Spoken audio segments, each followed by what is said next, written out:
وذكر فإن الذكرى تنفع المؤمنين.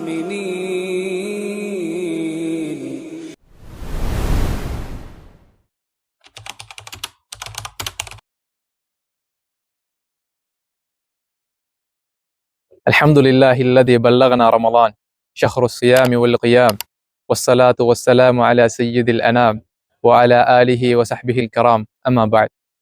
السلام عليكم ورحمة الله وبركاته.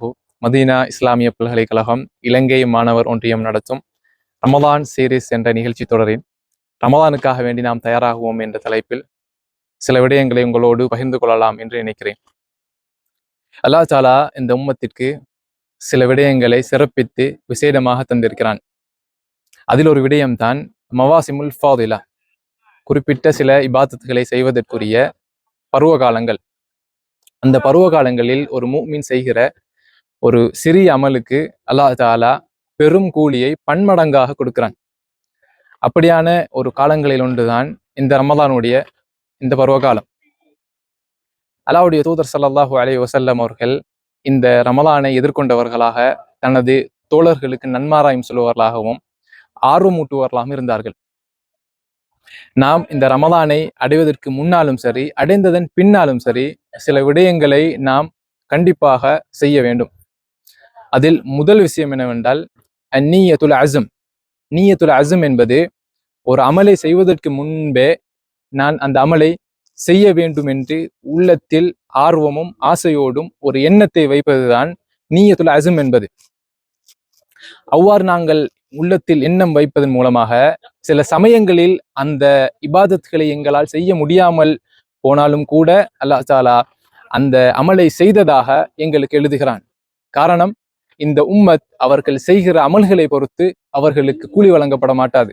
மாறாக அவர்களுடைய நீயத்துகள் எவ்வாறு அமைகின்றனவோ அதை வைத்துத்தான் அல்லாஹ் தஆலா அவர்களுக்கு கூலிகளை வழங்குகிறான்.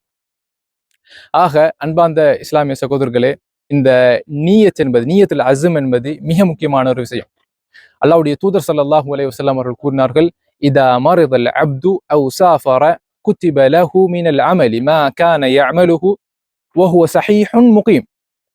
அதாவது ஒரு மனிதன், ஒரு முஃமின் ஒரு நோயாளியாக இருக்கிறான், அல்லது அவன் ஒரு பிரயாணத்தில் இருக்கிறான் என்று சொன்னால், அவன் ஆரோக்கியமாக இருக்கிற சமயத்தில், தனது ஊரில், சொந்த ஊரில் இருக்கிற சமயத்தில் எந்த அமல்களை எல்லாம் அவன் செய்தானோ அதே அமல்கள் அவன் நோயாளியாக இருக்கும் போதும் சரி, ஒரு பிரயாணத்தில் இருக்கும் போதும் சரி, அதே அமல்கள் செய்ததாக அல்லாஹ் தஆலா அவனுக்கு எழுதுகிறான். அதே போன்றுதான் அல்லாஹ்வுடைய தூதர் ஸல்லல்லாஹு அலைஹி வஸல்லம் அவர்கள் இன்னொரு செய்தி சொன்னார்கள்.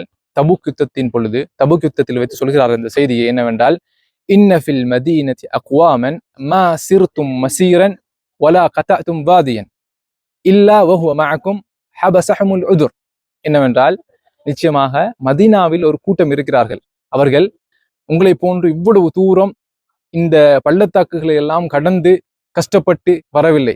ஆனால் உங்களுக்கு இந்த யுத்தத்தில் கலந்து கொண்டதன் மூலமாக அல்லாஹ் தஆலா தருகிறானே கூலி, அந்த கூலி அவர்களுக்கும் அல்லாஹ் தஆலா கொடுப்பான் என்று அல்லாஹ்வுடைய தூதர் சொல்கிறார்கள். அதுக்கு காரணம் சொல்கிறார்கள், அவர்கள் வேணுமென்று இந்த யுத்தத்திற்கு கலந்து கொள்ளாமல் இருக்கவில்லை. மாறாக அவர்களுடைய ஆர்வம், அவருடைய ஆசை எல்லாமே அவர்கள் இருந்தது. இந்த யுத்தத்துக்கு நான் கலந்து கொள்ள வேண்டும் என்ற ஏக்கம் இருந்தது. ஆனால் சில தவிர்க்க முடியாத காரணங்கள் மூலமாக அவர்களுக்கு இந்த யுத்தத்தில் கலந்து கொள்ள முடியவில்லை. அதனால் அல்லாஹ் தஆலா அவர்களுக்கும் அந்த கூலியை வழங்குகிறான் என்று அல்லாஹ்வுடைய தூதர் சொல்வதை பார்க்கிறோம். அதே போன்றுதான் அன்பார்ந்த இஸ்லாமிய சகோதரர்களே, இந்த ரமதானை அடைய இருக்கும் நாம் இப்பொழுது இருந்தே நாம் உறுதியாக மனதில் ஒரு நியத்தை வைப்போம்.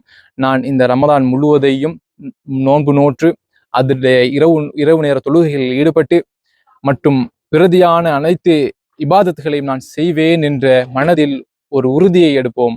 அவ்வாறு செய்வது நாம் சில சமயங்களில் அந்த ரமதானில் எங்களுக்கு செய்ய முடியாமல் போனாலும், நோய்வாய்ப்படலாம், ஏதும் காரணங்களால் அந்த இபாதத்துகளை சில சமயங்களில் செய்ய முடியாமல் போனாலும் அல்லாஹ் தஆலா அதுக்குரிய கூலியை எங்களுக்கு தருகிறான். ஆக அன்பார்ந்த இஸ்லாமிய சகோதரர்களே, இரண்டாவது விஷயம் என்னவென்றால் தஅல்லுமு அஹ்காமுஸ் ஸியாம் வல் கியாம். நோன்பினுடைய சட்டத்திட்டங்கள், இரவு நேர தொழுகையுடைய சட்டத்திட்டங்கள் மற்றும் ஏனைய நோன்பு சம்பந்தமான சட்டத்திட்டங்கள், ஒழுங்குமுறைகளை நாங்கள் படித்துக் கொள்வது. அவ்வாறு நாங்கள் கற்றுக்கொள்வதன் மூலமாகத்தான் ஒரு இபாதத்தை நாம் சரிவர நிறைவேற்ற முடியும்.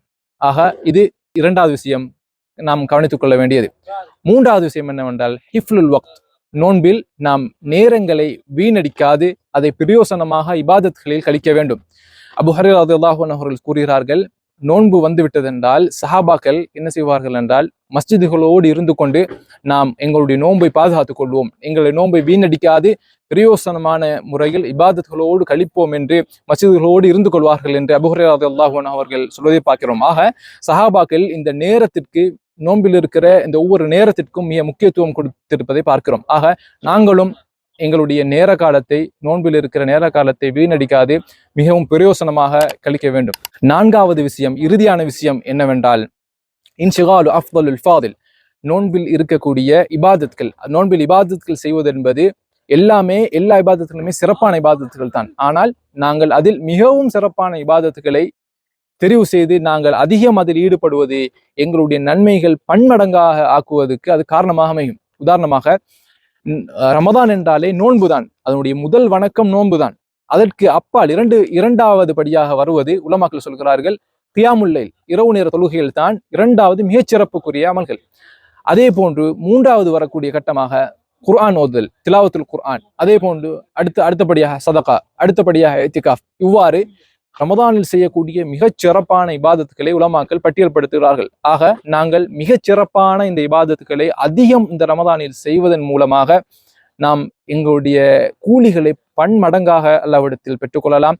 ஆகவே அன்பார்ந்த இஸ்லாமிய சகோதரர்களே, முழு ரமதானையும் இபாதத்துகளோடு கழிப்பதற்குரிய சந்தர்ப்பத்தை அல்லாஹ் தஆலா எம் அனைவருக்கும் ஏற்படுத்தி தருவானாக. அஸ்ஸலாமு அலைக்கும் வரஹ்மத்துல்லாஹி வபரகாத்துஹு.